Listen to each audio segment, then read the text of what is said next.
I'm Annie Studebaker, and I bring to you an abundance of knowledge from our South Texas rural communities. Follow me as I take you on a journey of inspiration and insight that will offer a deeper connection with people and businesses.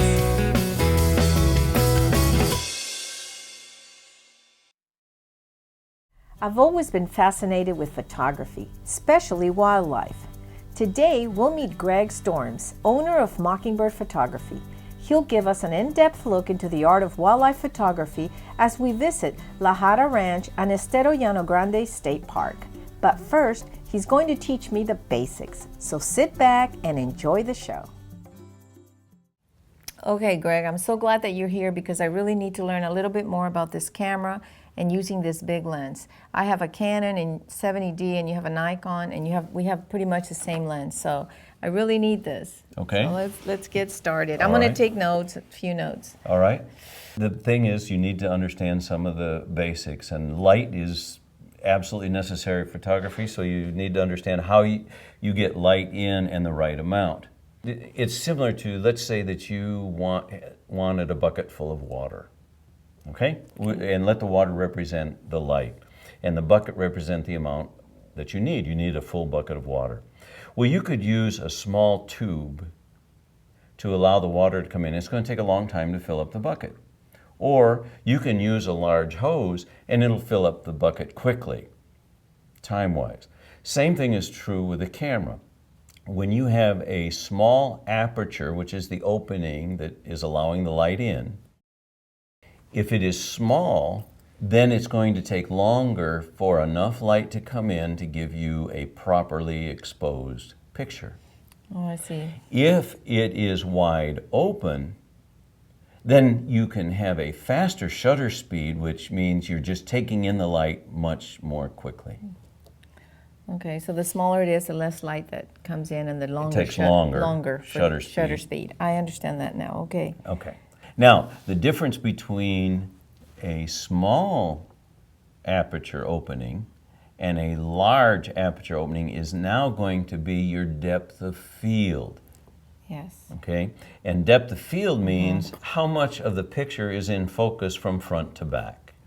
Oh, okay. Okay.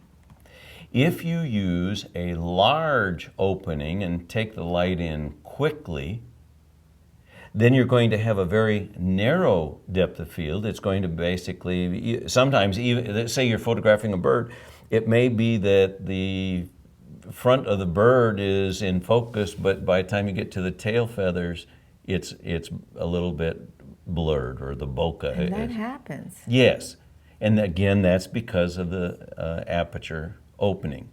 Oh, now, wow. I've heard some pro photographers say that 8 is great. In other words, setting your camera at f8 is going to give you a good depth of field.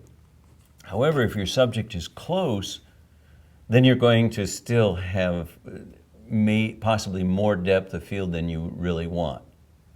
Okay, I had a lot of problems yesterday.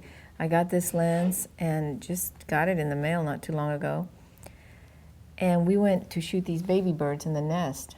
Well, there was so much little twigs and branches there in the way. Well, I never got a real good shot. It would, and I'm going to go try it again today after this. So there are going to be times that there's no way around it unless you change and you say, okay, I got to get down and shoot this way, and that way I'm going to shoot kind of under those branches, and my view is going to not include all those branches. But you've got to do all that composition before you ever press the shutter.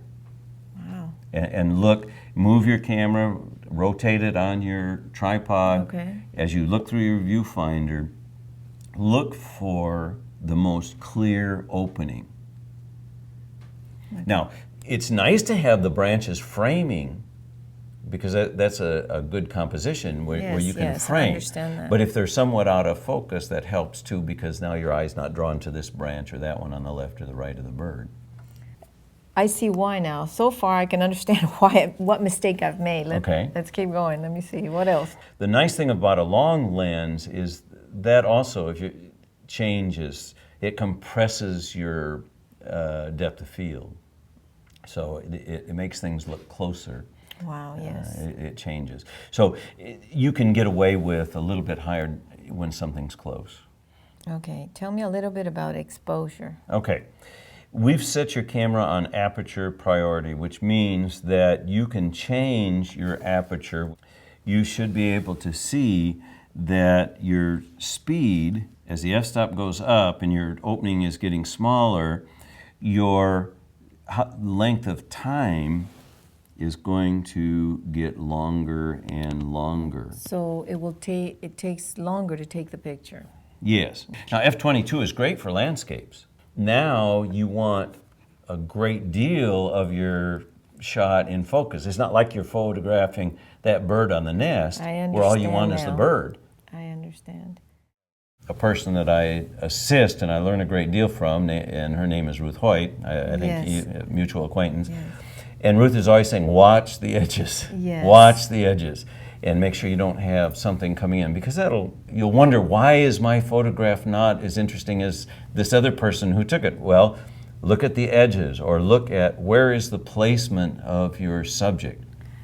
Don't place something generally. You can always break rules in photography, but only when it really emphasizes a point. Generally, you don't want to center your subject in the frame. Right, the rule of thirds. Rule of thirds, exactly. No targets. Exactly. that I learned from Ruth Hoyt. She did tell me that. And that's a big benefit. And I know many kids, when they start out, that's what they do. You know, whether it's with an iPhone or a point and shoot, they're going to center it because it's the easiest. You know, you get it in the middle. But eventually, you become a little more creative and add some interest to your photographs. Wow, now I can't wait to get out there and use this lens and use it correctly. I can see where I made the mistakes here, more than one. We're gonna go get ready and go outdoors and finish up this mini lesson, but you're gonna see major improvement after this. Good. Thank And you remember so to tuck much. your pants in this time. Oh, yes. When we return, we'll visit La Jarra Ranch and capture some amazing birds in their natural habitat.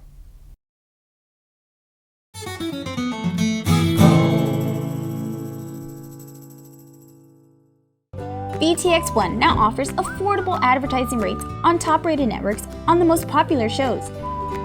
Now you can grow your business by choosing to advertise on the programs your customers watch. Take advantage of VTX1's TV coverage area and reach your customers with your own TV commercial. VTX1, we are your local provider. Call 1-800-446-2031 to get started today.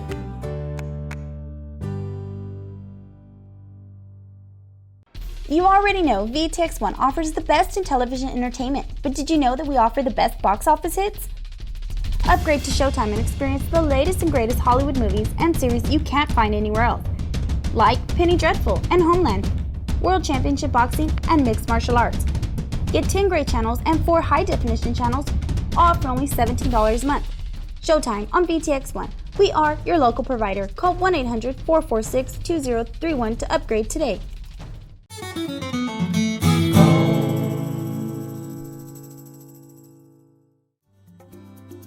Welcome back. Just east of Raymondville, Texas is La Jarra Ranch, home to a wide variety of wildlife. Before we started taking pictures, I spoke to Greg about the history of the area.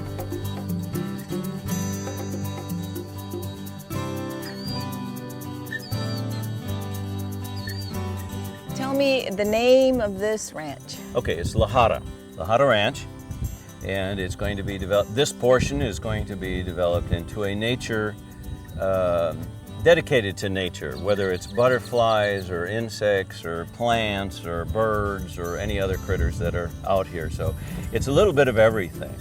And where does La Jarra come from? Is it Jarra? Yes. And what does that mean? And that means water pitcher. Oh, okay. And it had to do with Mr. Raymond's coming here and getting the ranch, and if he could get water and so forth, and he's something with a reference to the pitcher, a pitcher of water from the springs up near San Antonio. So that's where that came from, and that's how he got that.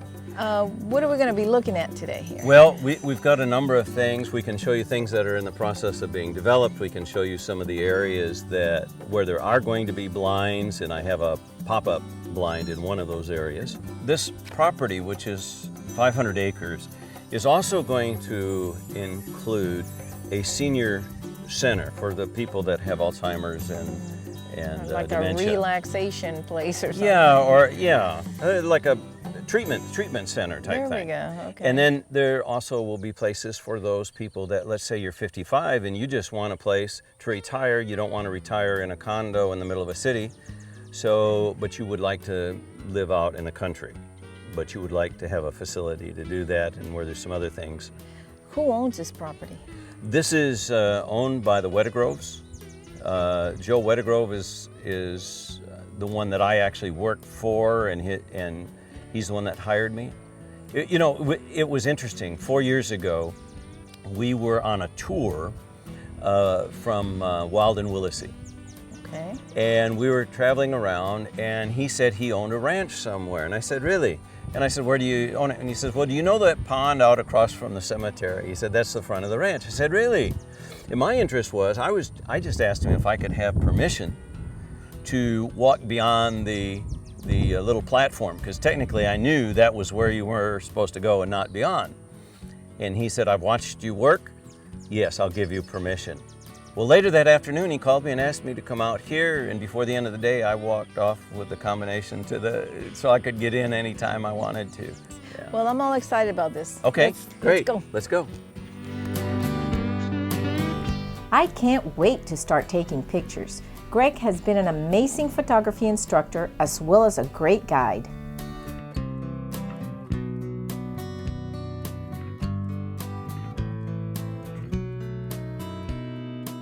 I've gone into blinds on other ranches I got it. Let me go. where there were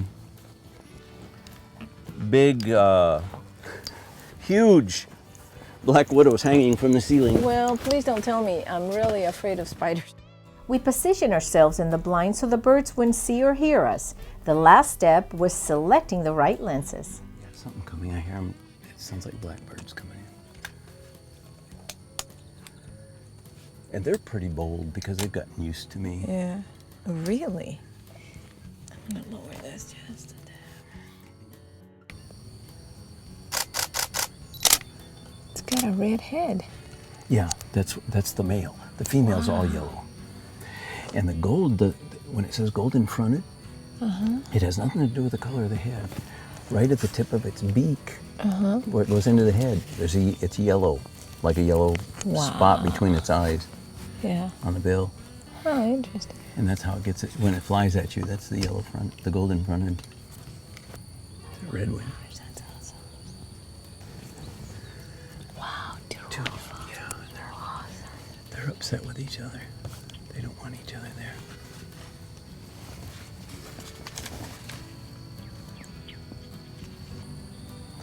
There's a dove right on that tree. Oh, there's a red wing again. Big dove on the tree. I want to get it.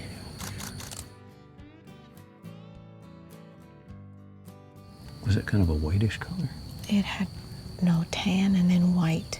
On the wings? Yes. It's a white wing. White winged dove.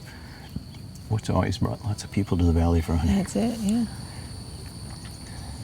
But usually there'll be, I'm surprised the rabbit hasn't come back out. There it is. Speak of the devil. Let's see. It's like, oh, that's a quail. That's quail coming. They're calling to each other. That's a male and a female calling to each other. Keeping track of each other. I think that's what I saw, their head out there in the grass.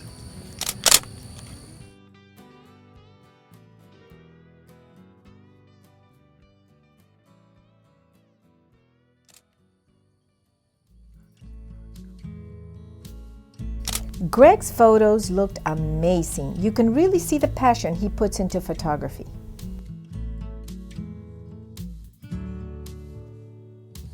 Yeah, that's the white wing. Oh, there's a curve-bill thrasher.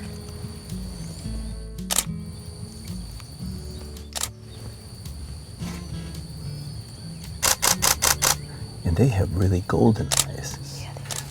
Working here has been such a blessing to me. It just has made retirement that much better. This is fun. I love this. Actually, I was looking for one of these blinds.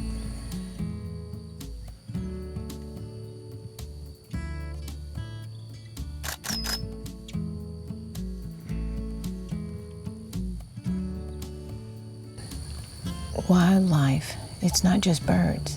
No. You do all kinds of photography. Yeah. That is awesome. I have taken pictures of snakes breeding and fighting, and the males fighting over a female. They were... How close were you? You were in the blind. Oh no, this was up at the house on one of the front steps. Oh my goodness. Or just next to a tree. Ooh, kill that spider. You got it? Yeah. Good, it was huge. If there's one thing that's essential to being a great wildlife photographer, it's patience. Yeah, that's perfect. That's like studio lighting when the sun comes out like God, I that. hope so. Look at that. Moving. That's nice. Wow, the birdseed really did the trick.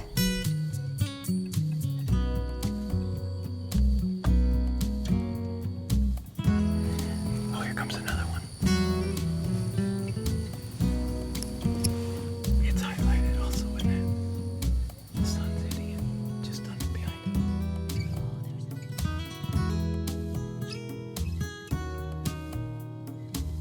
I really was learning a lot from Greg. Stay tuned for some more outdoor fun.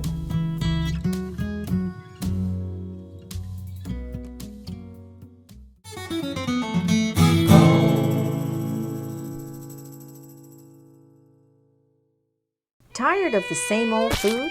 Are your taste buds bored to death? Why not try something delicious for a change? Treat your family to C&M Boutique and Market.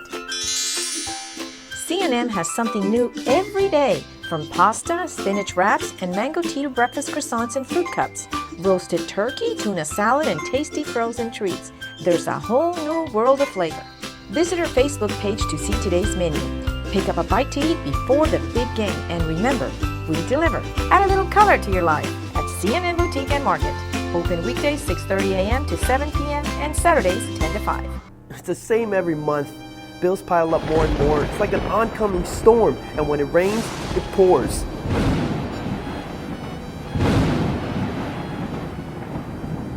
But there's hope.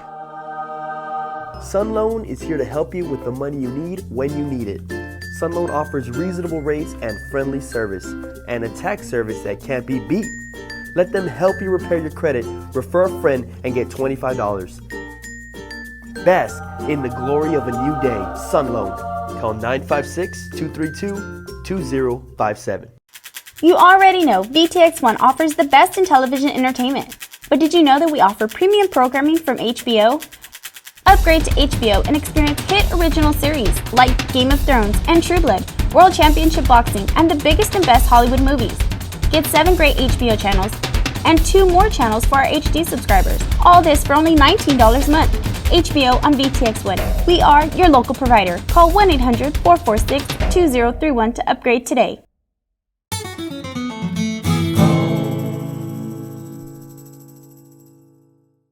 Welcome back. Just from riding with Greg, I can see that he knows all the great bird watching sites.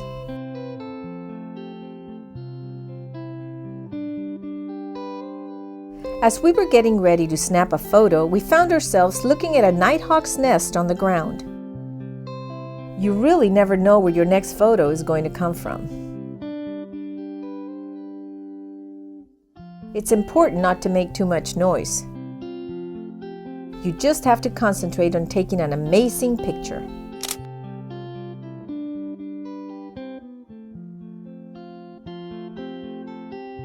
We even spotted a killdeer scurrying across the brush. Sometimes with smaller creatures like insects, it really helps to get down to their level.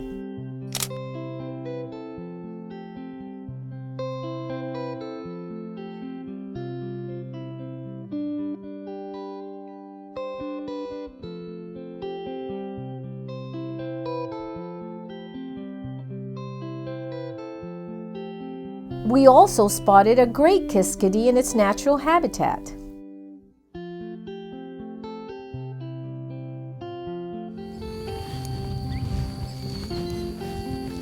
What is that? There's one of its eggs. Oh, wow. That's when they killed their eggs.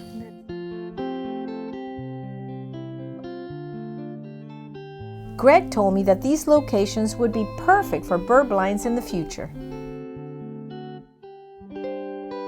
And towards the end, I was starting to feel like a professional photographer.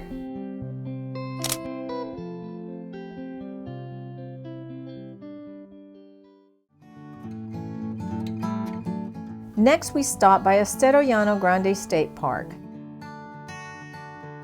There were many blackneck stilts in a nearby wetland marsh.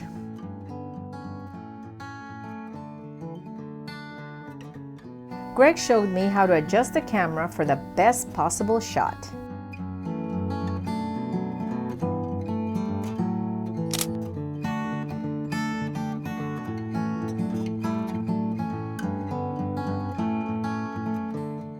I'd like to thank Greg Storms for taking the time to show me what professional photography entails. If you're interested in photography lessons, call Mockingbird Photography at 956-454-0481. Special thanks to Jarra Ranch and Estero Llano Grande State Park. I'll leave you with some of Greg's phenomenal photography. Until next time.